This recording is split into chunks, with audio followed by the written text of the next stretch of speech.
Hello. Good evening, everyone. Okay, today is something a little bit special because I am now currently I am in the park. It's a public park in Hat Yai. Okay, let's go on the topic today news. Yeah, in a new inside of the Shan State. Okay, the first topic new here is TNLA soldiers killed in shootout in Muse district. The Armed National Liberation Army TNLA clashed with the Burma Army when the former collective taxed in the 105-mile trade zone in Muse district in Northern Shan State on the morning of July 11.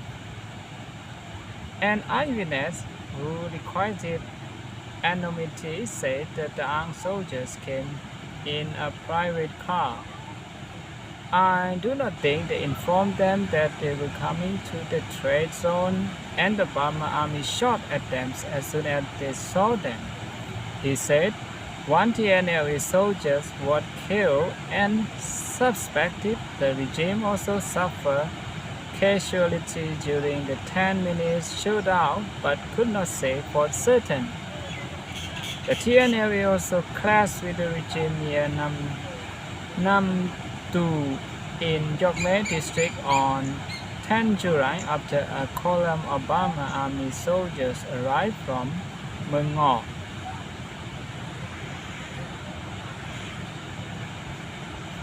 Okay.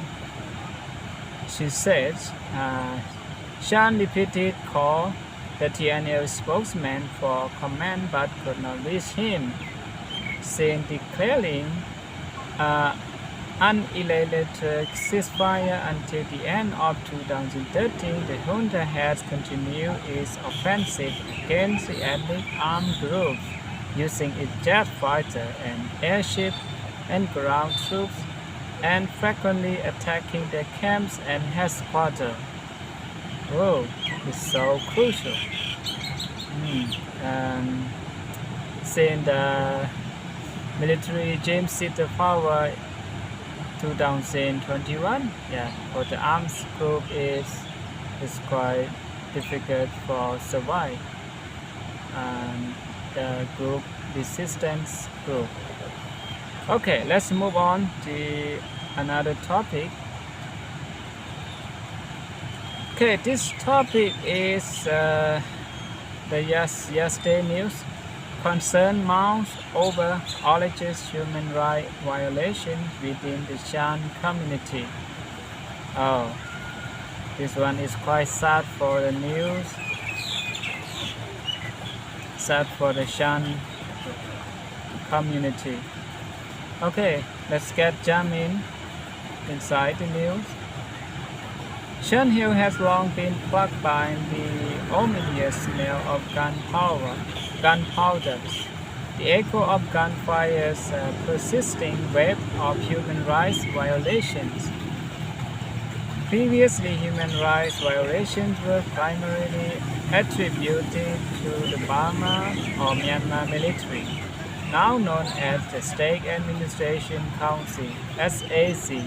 However, the current situation reveals a wider prevalence of such violations, particularly resulting from conflicts between ethnic armed organizations in Northern Shan State. In Northern Shan State, a crucial intersection is created by the convergence of the China-Myanmar border connection route. This route plays a pivotal role as a key element of the One Belt One Road initiative, often referred to as a modern Silk Road. The Shui gas pipeline also passed through the area, facilitating the delivery of gas to China. The area had also become the battleground for inter-ethnic armed groups, specifically the Ang Belong National Liberation Army TNLA and Restoration Council of Shan State Army, CSS, SSA, who have been engaged in conflict since 2016. The persisting military tension continues to impact the region to this day. Similar to this, escalating conflicts between the Restoration Council of Shan State and the Shan State Progress Party, Shan State Army, two Shan resistance organizations have been seen in the southern and northern areas of Shan State since 2020. While these ethnic resistance groups were initially focused on countering the Burmese army, the current situation has seen them turn against each other, driving by territorial control disputes as a result of heated military confrontation. Human rights violations have unfortunately become a recurring issue in Shan State. In Shan State, we have long endured human rights violations, primarily perpetrated by the Burmese army in the past. Expect a local woman residing in Gyokme Township who goes by the name Nang Kam Ong. However, there has been a concerning shift in recent time, with both the Burmese army and ethnic armed groups engaging in such violations. It is particularly disheartening that our own ethnic armed resistance group is involved in this act. Nang Kam Ong further lamented that for years the Burmese military have been committing human rights violations with impunity in ethnic areas and no action have been taken against them. Now, armed organizations are inflicting similar acts upon our own people. Yet there remains a weak mechanism to address these violations. Nang Kam Ong expects currently there is conflict in our region between the Green faction referring to the SSPP and the Camel faction referring to the RCSF. This division has had a significant impact on the general population, with individuals being labeled as supporters of either side. Even those involved in human rights issues hold varying viewpoints and show favoritism towards one faction. During the years, particularly between 1996 and 1998, the military dictatorship executed a full-cut campaign aimed at dismantling Shan resistance organization in Shan State. This campaign resulted in severe human rights violations, including instances of rape, murder, and arbitrary detention of hundreds of Shan people. Consequently, numerous local Shan individuals were forced to flee their homes. The Burmese army targeted the resistance of Kunhing Township in southern Shan State with a horrific act of brutality on June 16, 1997, which including torture and murder. The Community for Shan State Unity (CSSU) declared June 16 to be Shan National Human Rights Day in memory of this tragic event. The Human Rights Day of the People of Shan State was declared by the CSSU prior to the coup in 2020. According to the Sai Kaw, shortly after declaring this day to highlight human rights, a coup took place. Since the arrival of the Burmese army to Shan State, the armed conflict involving the Burmese army and various armed groups has persisted up to date. The Shan State has seen ongoing violations of human rights as a result of this protracted conflict. Furthermore, the political upheaval triggered by the coup led by Min Aung Hlaing has intensified the already dire situation. exacerbating concern regarding the rampant violations of human rights in Shan State at its Sai Lake. For years, human rights violations have been a persistent issue in non-Burma ethnic areas at its Sai Lake.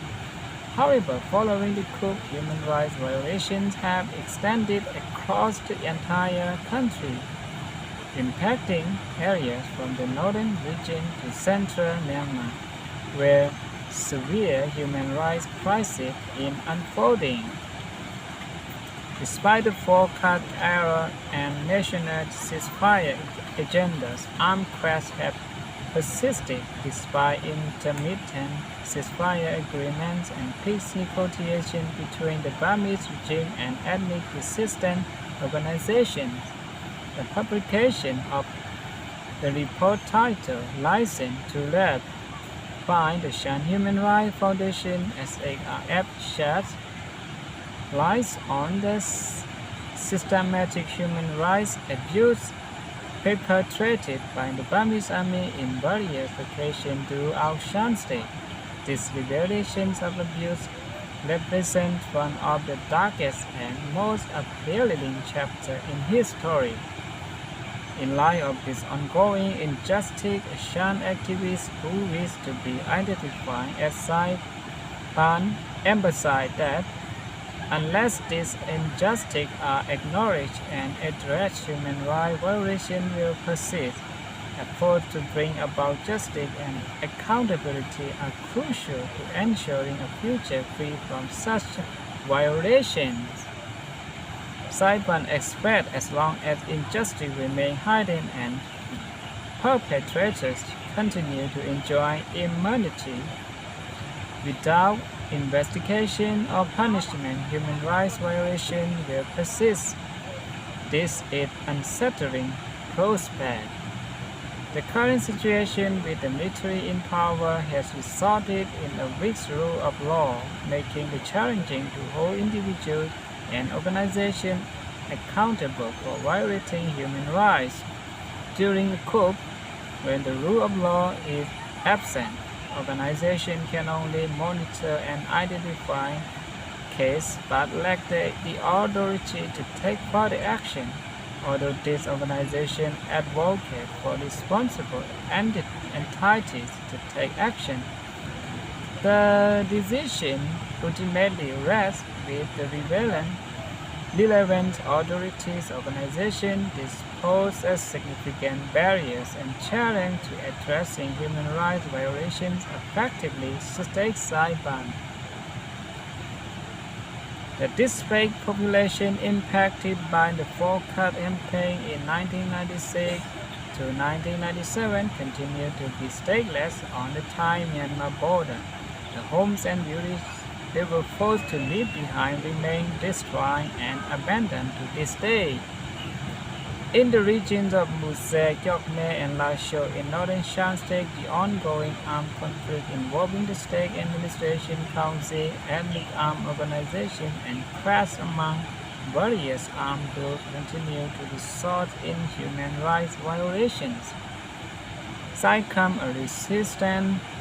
a resident of Muse district, stated that the local population not only endure human rights abuse perpetrated by the SAC military regime, but also face the constant threat of violation from other ethnic armed groups. Due to the presence of Burmese army, ethnic armed forces also emerge. Virtually all armed forces are in some way associated with human rights violations even among themselves, despite claiming the resistance organization they struggle to cooperate, stated Sai Kaw.